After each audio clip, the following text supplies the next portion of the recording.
Assalamualaikum warahmatullahi wabarakatuh. Saya Riani, NPM 15 dari kelompok 1 Farmasi 4A.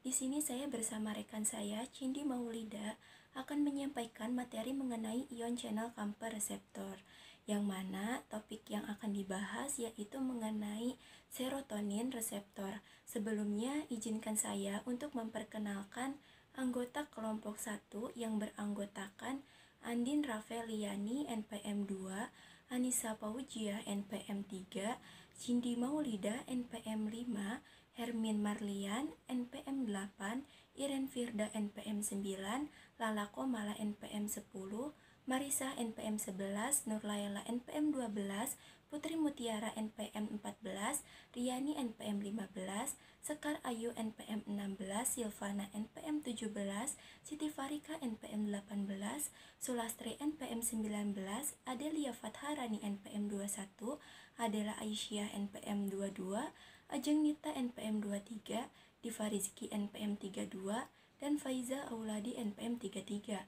Adapun topik pembahasan yang akan dibahas pada materi ini yaitu yang pertama mengenai penjelasan umum reseptor serotonin, yang kedua yaitu biosintesis dan mekanisme reseptor serotonin, yang ketiga yaitu ada penyakit yang terkait dengan reseptor serotonin. Yang pertama yaitu penjelasan mengenai reseptor serotonin. Serotonin itu apa sih? Serotonin itu atau S-hidroksitriptamin merupakan senyawa neurotransmitter monoamina yang termasuk ke dalam jenis inhibitorin neurotransmitter. Inhibitorin neurotransmitter ini merupakan neurotransmitter yang dapat menghambat aktivitas neuron.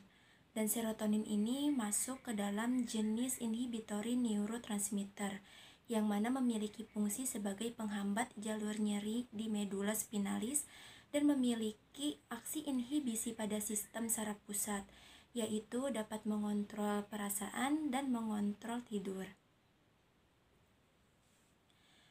Serotonin ini disintesis dari prekursornya triptofan dengan bantuan enzim triptofan 2-hidroksilase dan asam amino aromatik dekarboksilase. Serotonin yang terbentuk ini akan disimpan di dalam vesikel penyimpanan prasinaptik dengan bantuan protein transporter monoamina vesikuler, di mana serotonin ini dapat ditemui pada jaringan kardiovaskular, sistem saraf perifer, sel darah, dan sistem saraf pusat.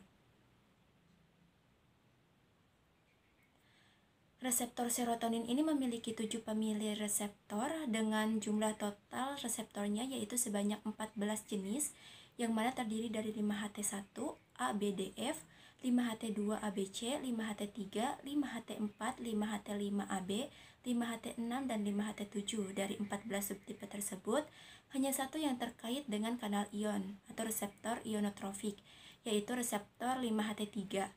Sedangkan sisanya merupakan reseptor metabotrofik. Reseptor ionotrofik ini merupakan protein saluran yang memfasilitasi pengangkutan ion. Protein saluran akan terbuka ketika ion berikatan dengan reseptornya. Dengan kata lain, pengikatan ion ke reseptor mengarah pada pembukaan saluran ion. Reseptor ionotropik ini memainkan peran penting dalam neurotransmisi. Sedangkan reseptor metabotropik merupakan jenis reseptor yang terlibat dalam mekanisme transduksi sinyal. Reseptor metabotropik ini dapat ditemukan pada permukaan sel.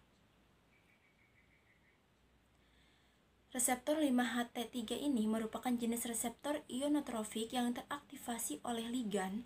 Reseptor ini memiliki 5 subunit yang dapat dikodekan dengan 5HT A sampai E, yang mana reseptor 5HT3 ini dapat ditemukan pada saraf otonom, saraf sensorik, dan saraf enterik yang ada di saluran pencernaan. Selanjutnya, reseptor ini juga dapat dijumpai pada sistem saraf pusat seperti spinal cord, korteks hipokampus, dan di ujung saraf, dan berperan dalam mengatur pelepasan neurotransmitter. Reseptor 5HT3 juga terikat dengan kanal ion yang selektif terhadap ion Na dan K.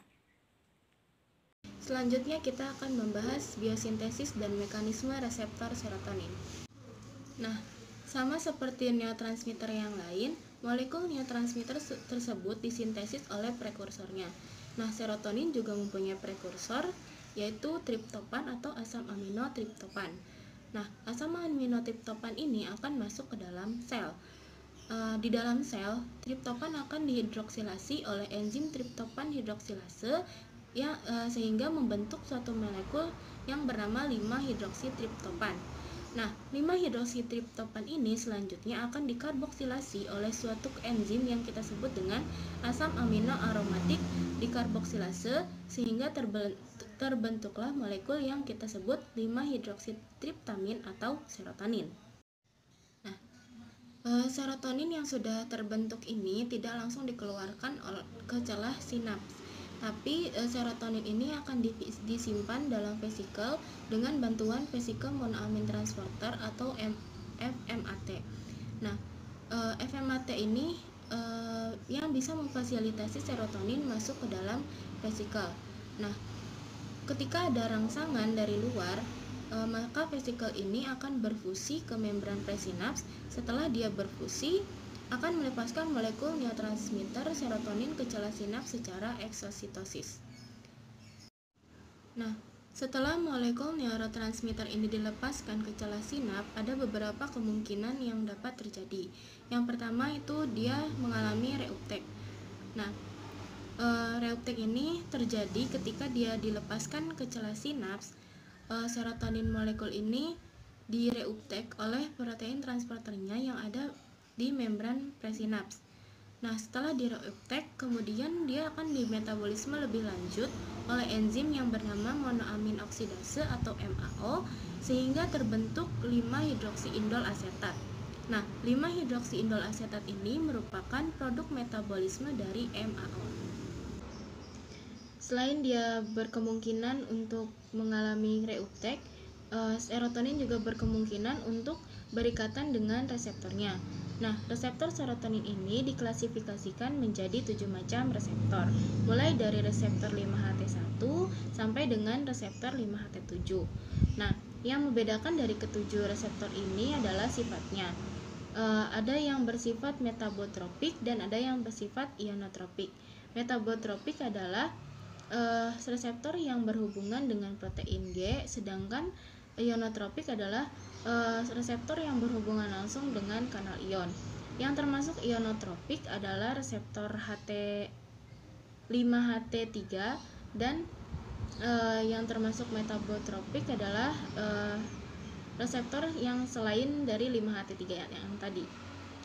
Nah, ketika neurotransmitter ini dilepaskan dari vesikel di membran presinaps, maka kemungkinan dia bisa berikatan dengan reseptornya kan. Nah, reseptor yang akan berikatan dengan serotonin ini adalah reseptor 5-HT3.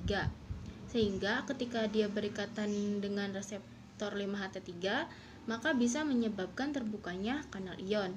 Nah, kalau misalnya kanal ion terbuka, maka ion-ion kation bisa masuk dan bisa menyebabkan influx kation dan menyebabkan kondisi yang kita sebut depolarisasi.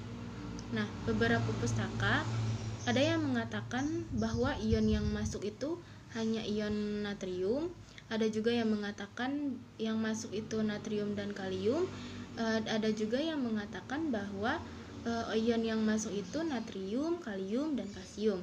Nah, mengapa bisa seperti itu?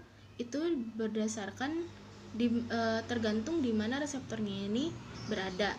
Nah, beberapa pustaka mengatakan reseptor 5-HT3 ini berada di membran presinaps. Nah, biasanya reseptor yang ada di membran presinaps ini lebih permeabel untuk ion-ion kation seperti kalsium. Nah, tetapi ketika dia ada di possinap, maka biasanya dia lebih permeabel untuk ion-ion seperti ion natrium maupun ion kalium.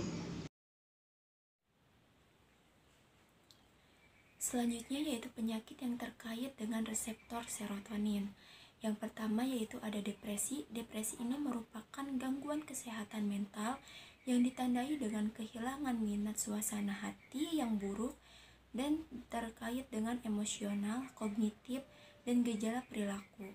Depresi ini terjadi karena adanya kekurangan kadar neurotransmitter seperti norepinefrin, dopamin, dan serotonin pada otak, yang mana apabila triptofan yang merupakan asam amino prekursor serotonin ini menurun kadarnya dan sebanding dengan sedikitnya kadar serotonin yang terbentuk, maka akan menyebabkan depresi akut. Yang kedua yaitu ada fibromialgia. Fibromialgia ini merupakan nyeri kronik muskuloskeletal idiopatik multidimensi dan bisa diperberat dengan beban stres yang berlebihan. Penderita fibromialgia ini sangat sensitif terhadap tekanan pada titik nyeri, rabaan, panas, dingin, bahan kimiawi, cahaya, suara bising, dan bau-bauan tertentu. Beberapa peneliti membuktikan bahwa mekanisme terjadinya nyeri berkaitan dengan penurunan neurotransmitter seperti serotonin atau juga IGF, NMDA beserta reseptornya, dan norepinefrin. Serotonin yang merupakan neurotransmitter yang mengatur pola tidur, mood, konsentrasi, dan nyeri mengalami penurunan jumlah dalam darah dan cairan cerebrospinal. Hal ini terbukti mengakibatkan peningkatan gejala dari fibromialgia. Yang ketiga yaitu ada migrain. Migrain sendiri merupakan sakit kepala yang terasa berdenyut dan biasanya terjadi pada satu sisi kepala saja. Serangan migrain ini terjadi karena kadar zat kimia dalam otak yang disebut serotonin ini menurun. Saat serotonin meningkat, maka pembuluh darah akan menyusut. Sedangkan saat serotonin ini menurun, maka pembuluh darah akan melebar sehingga menyebabkan salah satu otak yang disebut trigeminal ini melepaskan zat kimia yang menuju keluar lapisan otak atau meningen sehingga menimbulkan nyeri. Sekian presentasi dari kelompok kami. Kami memohon maaf apabila banyak kekurangan dan terdapat kesalahan. Wassalamualaikum warahmatullahi wabarakatuh.